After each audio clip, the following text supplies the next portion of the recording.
अस्सलाम वालेकुम, सत श्री अकाल, नमस्कार, आदाब। मैं हरमीत सिंह हूँ और आप देख रहे हैं वाइट न्यूज़। 13 सितंबर 1948 को हिंदुस्तान की ब्राह्मण स्पॉन्सर फौज गैर कानूनी तौर पर रियासत हैदराबाद में दाखिल होती है और 18 सितंबर तक मुसलमानों का कत्लेआम किया जाता है।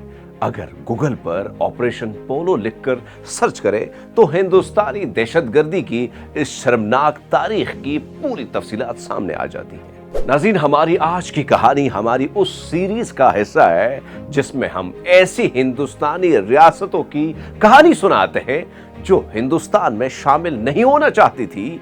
तो कहानी शुरू करते हैं भोपाल से।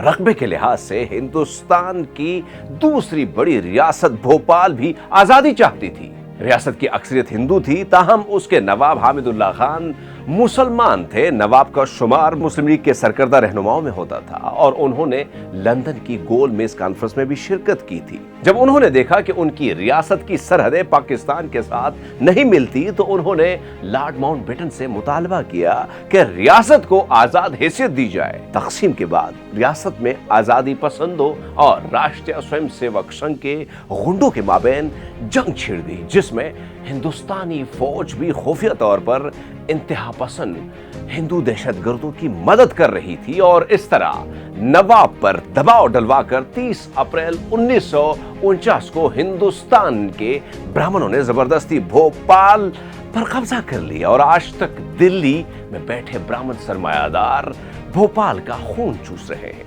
भोपाल के बाद अहम रियासत हैदराबाद थी। हैदराबाद की आबादी की अक्सरियत हिंदू थी, ताहम निजाम उस्मान अली खान ने बरतानिया से मुतालबा किया कि उन्हें दौलत मुश्तरका में एक आजाद रियासत की हैसियत से शामिल किया जाए। आजाद हैदराबाद! आजाद हैदराबाद! जिस पर लॉर्ड माउंटबेटन ने कहा कि बरतानिया इस पर राजी नहीं है, इसलिए आपको दोनों नई रियासतों में किसी एक का इंतखाब करना पड़ेगा। निजाम को कायद-ए-आज़म की हिमायत हासिल थी, ताहम पटेल का कहना था कि हैदराबाद की आजाद हैसियत भारत के पेट में फोड़े की तरह होगी। जैसे ही लॉर्ड माउंटबेटन ने जून 1948 में इस्तीफा दिया तो कांग्रेस की हुकूमत ने फैसला कुन इक़दाम लेने का तहिया कर लिया। ऑपरेशन पोलो के तहत भारत ने सितंबर 1948 में अपनी फौजें रियासत में भेज दी। 4 दिन की कत्लो गारत के बाद ब्राह्मण स्पॉन्सर फौज ने रियासत पर कब्जा कर लिया। There was no alternative for me left but to surrender. बाद में हैदराबाद को उसकी सजा कुछ इस तरह से दी गई कि उस रियासत को 3 हिस्सों में बांटकर उसके 3 सूबे बनाए गए, जिनमें तेलंगाना, कर्नाटक और महाराष्ट्र शामिल हैं। अगली अहम रियासत जिस पर हिंदुस्तान के ब्राह्मण साम्राज्य ने गैर कानूनी तौर पर कब्जा किया वो जूनागढ़ की रियासत थी।